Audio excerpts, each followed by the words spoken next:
রাজধানী ঢাকাসহ দেশের তাপমাত্রা গতকাল আগের দিনের থেকে কমেছে। আজ রোববারও দেশের 4 বিভাগের ওপর দিয়ে মৃদু থেকে মাঝারি ধরনের তাপপ্রবাহ বয়ে যেতে পারে। অবশ্য আজ থেকে বৃষ্টির পরিমাণ বাড়তে পারে। আবহাওয়া অধিদপ্তর জানায়, রাজশাহী, ঢাকা, খুলনা ও বরিশাল বিভাগের ওপর দিয়ে মৃদু থেকে মাঝারি তাপপ্রবাহ বয়ে যাচ্ছে। এটি আগামীকাল সন্ধ্যা 6টা পর্যন্ত অব্যাহত থাকতে পারে। গতকাল দেশের সর্বোচ্চ তাপমাত্রা রেকর্ড করা হয় রাজশাহীতে 39.7 ডিগ্রি সেলসিয়াস। আগের দিন সর্বোচ্চ তাপমাত্রা ছিল যশোরে 41.8 ডিগ্রি সেলসিয়াস। চলতি সপ্তাহে দেশের অনেক জেলাতেই তাপপ্রবাহ কিছুটা কমার পাশাপাশি বৃষ্টিপাত বাড়তে পারে।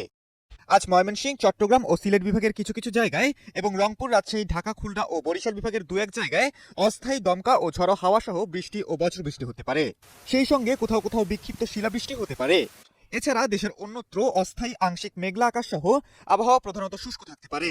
রাতের তাপমাত্রা কমতে পারে 1 থেকে 2 ডিগ্রি। আগামীকাল ময়মনসিংহ, ঢাকা, খুলনা, বরিশাল, চট্টগ্রাম ও সিলেট বিভাগের কিছু কিছু জায়গায় এবং রাজশাহী ও রংপুর বিভাগের দু এক জায়গায় অস্থায়ীভাবে দমকা ও ঝড়ো হাওয়া সহ বৃষ্টি ও বজ্রসহ বৃষ্টিপাত হতে পারে। সারা দেশে দিনের তাপমাত্রাও 1 থেকে 2 ডিগ্রি হ্রাস পেতে পারে।